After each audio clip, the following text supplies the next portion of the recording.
losing a friend. Making a choice to hold your ground to save your family. As far as last stands go, that's the one I'd pick.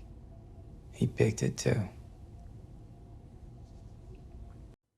Hey guys, Pete here. With less than 2 weeks to go until the premiere of The Expanse's 6th and final season on Amazon Prime Video, I thought I'd put together a new video that recaps everything you need to know going in. A sort of series recap in terms of how did we get here, why is this happening, and then I'll be going over where things were left at the end of Season 5 and what that means we should expect from Season 6. If you aren't caught up with all 5 seasons of The Expanse, then this video will contain spoilers that you might not want to see, and that's your warning. Now let's get into it.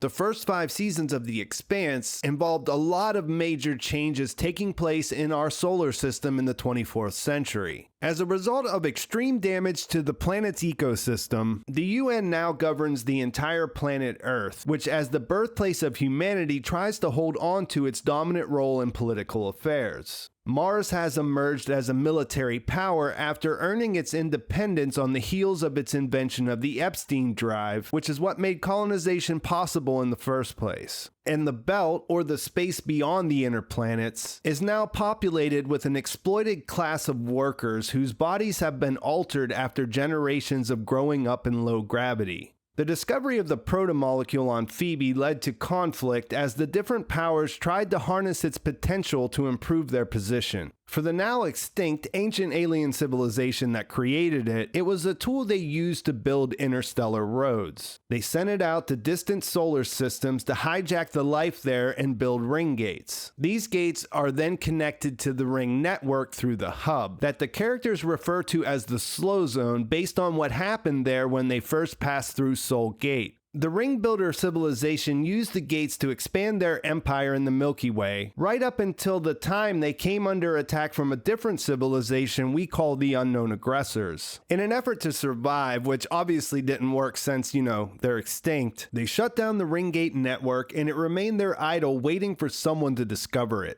Our solar system turned out to be an anomaly in their plan because the protomolecule that was sent here got captured by Saturn's gravity, and it never made it to Earth to hijack the primitive life that existed there at that time. Humanity evolved, and then billions of years later, we discovered this substance that was waiting on Phoebe, and then it connected our civilization to the ring network. We passed through the gate, and now through that hub of ring gates, humanity has access to 1,373 systems, which, based on the whole hijacking of the life that would have been there, and the extinction of the civilization behind that, are essentially full of ready-made worlds that are ripe for population. Free land and free resources for the taking. A gold rush waiting to happen. For every step of this progression, the crew of the Rocinante have found themselves in the middle of things. The discovery and Julie Mal's infection, the experimentation on Eros, the construction of the ring on Venus, and the opening of the Ringgate network led this crew through life-changing adventures for the first 3 seasons. Because of their familiarity with all things protomolecule, and also secretly Avasarala's hope that they might mess things up and then broadcast the dangers of transiting through the rings to the entire solar system, they set off for Illis in Season 4 to mediate a dispute between a group of Belters and an Earth corporation who were both claiming rights to the new planet. And even though they inadvertently took some active protomolecule along with them, which caused a lot of problems when the planet started to turn back on, much to Avasarala's dismay, they were successful, and that pretty much meant there was no stopping a mass exodus of humanity through the ring gates to these new systems. Season 5 picked up after their return, and this new situation created problems for 2 of the factions that exist in our solar system. Mars had been focused on a generations-long project to terraform its planet. With so many habitable planets beyond the ring gates, this project no longer made sense. Also, it put the Belters in a situation where a lot of them aren't able to make the transition back to living on a planet with gravity. And most of the work they do is in extracting resources, which are now going to be plentiful on all these new worlds. So a lot of their population won't be able to benefit from this shift, and their way of life will be coming to an end. and the conflict becomes this new economic and political situation that's a direct result of the ring gates opening. There's a climate where a man like Marco Inaros could emerge in the belt to try to take power for himself. And a man on Mars who sees this as an opportunity to break away and recreate this vision of Mars in his own image on one of those new planets. He's able to bring important people in to back his cause, and they're able to take control of a lot of high-tech Martian military hardware.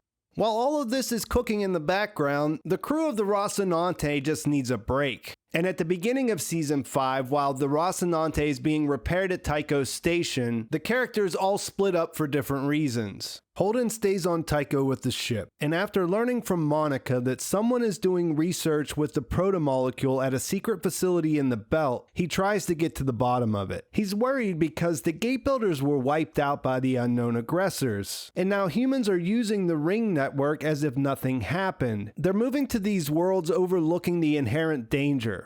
Amos gets word that his surrogate mother on Earth has passed away. Lydia helped protect him in his violent childhood after his real mother died, so he decides to return to pay his respects and make sure she died of natural causes. He travels alone, and on the journey we see him process his grief through violence when he fights a group of thugs that are shaking down the other passengers. He encounters Avasarala on Luna on the way and returns to his old neighborhood in Baltimore. He meets Lydia's partner and is satisfied that she died naturally, but is upset to learn that he's losing his house now that she's gone. He goes to meet with his childhood friend Eric, and we learn that his real name is actually Timmy. He killed the real Amos Burton to save Eric's life, and in exchange he got a new identity and a way off the planet with the condition that he would never return. They're able to work it out though. Eric agrees to take care of Charles, and Amos decides to make one last stop before he leaves Earth for good. He heads to the high security prison known as the Pit, where they're holding Clarissa Mal, who at one point he was all about executing because she tried to kill them, but who he also later formed a friendship with on the way back from the slow zone. Alex decides to take this time to return to Mars for an ill-advised reunion with his ex-wife and son. When that goes poorly, he connects with Bobbie, who he learns is investigating a conspiracy of black market Martian weapon smuggling.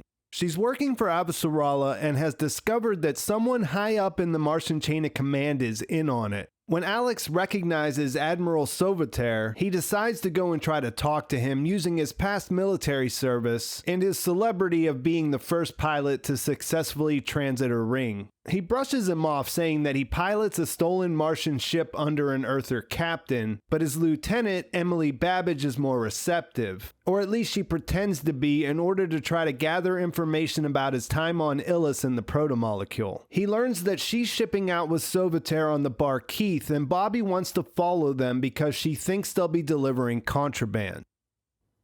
With the help of Fred Johnson, Naomi locates her son and tells Holden that she needs to go find him alone. She explains that she was able to get away from Marco, but couldn't save her son Philip. Now she's afraid that he'll end up dead, so she needs to at least try to help him. She goes to Palace Station, where she meets up with her old Belter crewmates and tells them that she wants to see Philip. They have a reunion that doesn't go well, and she goes back to her ship to return to Tycho, where they knock her out and then take her back to Marco's ship, the Pella, which is noticeably a Martian light frigate, where she essentially becomes his prisoner. And we know that Marco has created the Free Navy. We saw her son Philip for the first time at the end of Season 4 in a raid on Mars where the Free Navy acquired stealth technology. At the end of that season, into the beginning of the 5th, we saw that their plan has been put in motion. And while the Roci crew is all spread out across the solar system, their asteroid attack hits Earth. 3 asteroids coated with stealth composites were able to get past the Earth's defenses and hit the surface.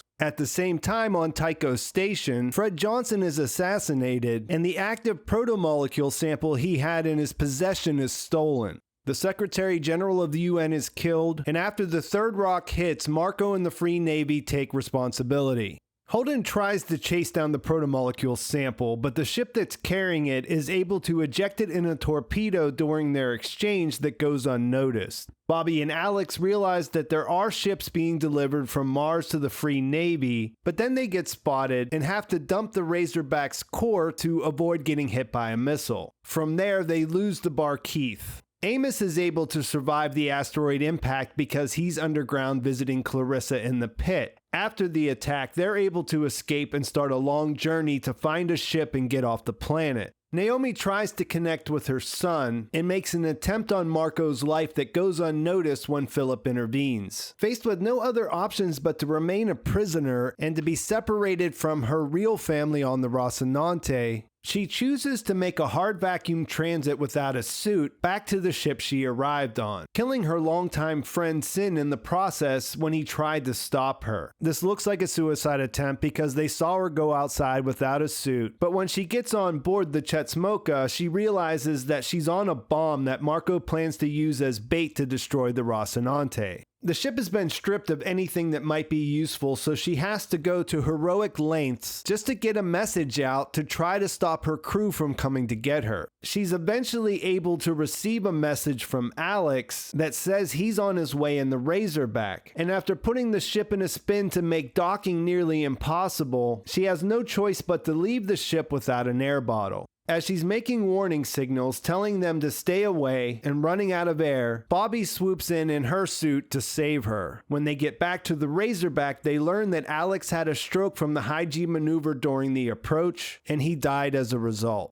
Elsewhere, Drummer had become part of a polyamorous family that crewed together after she left Medina Station. They recovered Ashford's ship, the Tynan, and were eventually called to join the Free Navy. They did a crew exchange of one of their husbands for one of Marco's crew, who he wanted there because he didn't really trust them. Marco ordered her ships to destroy the Rocinante, and she backs out at the last minute, turning on the Free Navy ships. They're able to destroy the Koto and the Sirio Mal, which were both MCRN ships, but their husband, who was on the Pella, was killed in retaliation. Drummer saved the Rocinante and Holden, but half of her remaining family abandoned her as a result, and at the end of the battle she really has nowhere to go. On Luna, Avasarala eventually makes peace with the fact that her husband was killed in the asteroid attacks. She had been trying to avoid retaliation that might push normal Belters towards Marco's Free Navy, but was unable to stop an attack on Palace Station. When follow-up attacks were being discussed, she resigned in protest and was followed by several other high-ranking members. Then she was approached about a vote of no confidence that was put forward for the acting Secretary General, with an offer for her to become the leader again.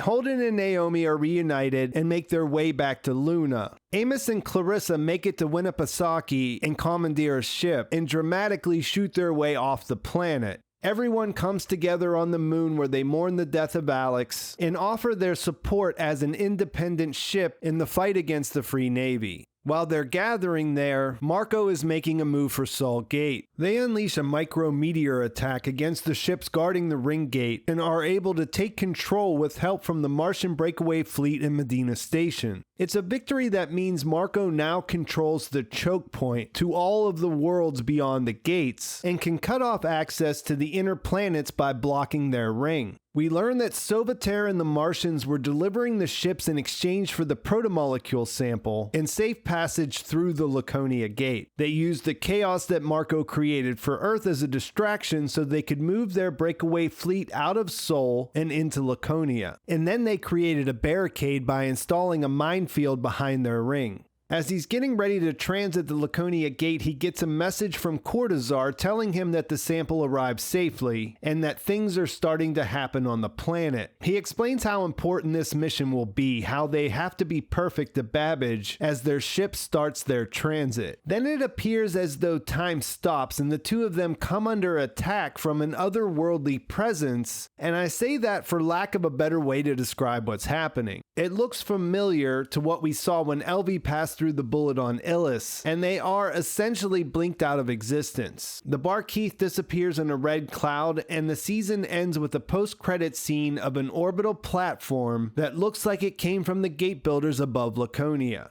Centuries of oppression and the promise of easy atmosphere, land, and resources created a situation where Marco and the Free Navy, backed up by the breakaway Martian fleet, could bring war to Earth and what's left of Mars. The average belter might not agree with Marco's methods, but they have no love for the inner planets either. And we saw an example of that through Drummer's family, who eventually made the tough decision of joining him. And the loss of Fred Johnson and his faction of the OPA takes away that option. The only path forward is war, because the Free Navy have established a strong position that they'll never let go of if Marco can retain his power. Avasarala finds herself in charge of a planet that experienced an attack that will likely take generations to recover from, if it can recover at all. She lost her husband in the attack and will be under tremendous pressure to turn things around at the beginning of Season 6.